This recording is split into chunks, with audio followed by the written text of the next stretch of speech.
Bonjour à tous et bienvenue. Aujourd'hui, on plonge au cœur même de ce qui rend un programme intelligent, sa capacité à prendre des décisions.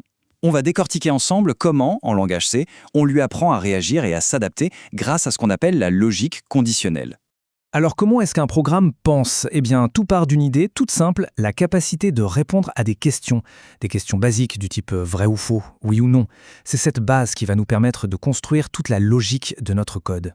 Allez, on attaque! Pour commencer, on va se pencher sur les outils fondamentaux, les briques de base que le C utilise pour évaluer si une condition est remplie ou non. C'est un peu comme apprendre la grammaire avant d'écrire une phrase. Alors là, on touche à un point essentiel du C. Contrairement à d'autres langages, le C est très direct. Si une expression donne 0, c'est considéré comme faux. Point. Si elle donne n'importe quoi d'autre, que ce soit 1, 42 ou même moins 100, c'est vrai. C'est simple, c'est efficace et c'est vraiment la pierre angulaire de toutes nos conditions. Et comment on obtient ce fameux 0 pour faux ou une autre valeur pour vrai? Eh bien, c'est avec ces opérateurs. Ce sont nos outils pour poser des questions. Ils prennent deux valeurs, ils les comparent, et le résultat de cette opération, c'est toujours soit 0, soit 1. C'est avec eux qu'on commence à dialoguer avec le programme. Mais voilà, les questions simples, ça ne suffit pas toujours. Si on veut vérifier par exemple qu'un nombre se trouve bien entre 10 et 20, il faut combiner les conditions. C'est là qu'interviennent le « et » logique, le « and » et le « ou » logique, le « or ».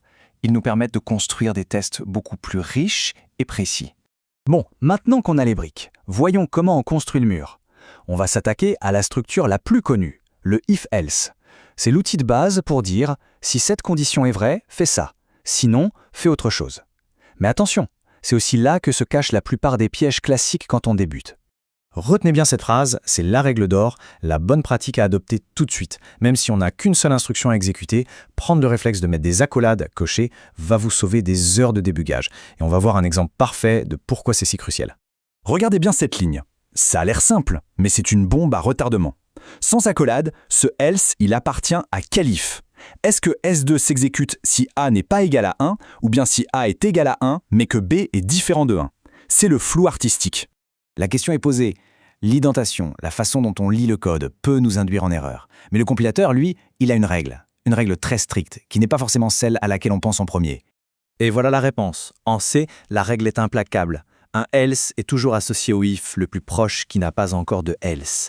Et c'est là qu'est tout le danger. Le code fait quelque chose de différent de ce que son apparence suggère. La solution, on l'a deviné, les accolades, qui lèvent toute l'ambiguïté. Un autre point crucial, c'est la différence de logique ici. Une chaîne if, else, c'est comme une route avec plusieurs embranchements. On est obligé d'en prendre un et un seul. Par contre, une série de if les uns après les autres, c'est comme une checklist. On vérifie chaque point et plusieurs pourraient être vrais. C'est une distinction fondamentale pour la logique du programme. Ok, mais quand la chaîne de if s'allonge et qu'on teste toujours la même variable, le code devient lourd et difficile à lire. Heureusement, il y a une alternative bien plus propre et souvent plus efficace, l'instruction switch. Regardez ce switch. À première vue, tout va bien. Mais il manque un tout petit mot, un détail crucial, le break. Et cet oubli, très fréquent, va avoir des conséquences assez surprenantes. Alors, petit quiz rapide. Si la variable code est égale à 1, qu'est-ce qu'on va voir s'afficher à l'écran? Il faut bien réfléchir à la manière dont le switch fonctionne.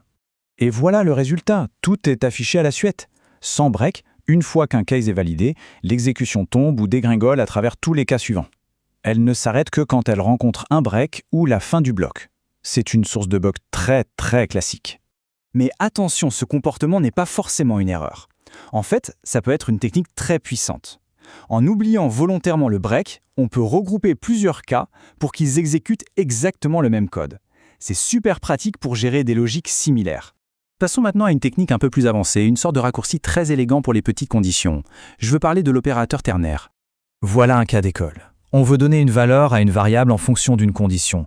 Le bloc if-else fait ça très bien, c'est clair. Mais ça nous prend 5 lignes. Et voici la même logique, mais en une seule ligne. La syntaxe, c'est condition, point, valeur si vrai, deux points, valeur si faux. C'est incroyablement concis et efficace. Le conseil, c'est de le réserver à des cas simples comme celui-ci pour ne pas rendre le code difficile à lire.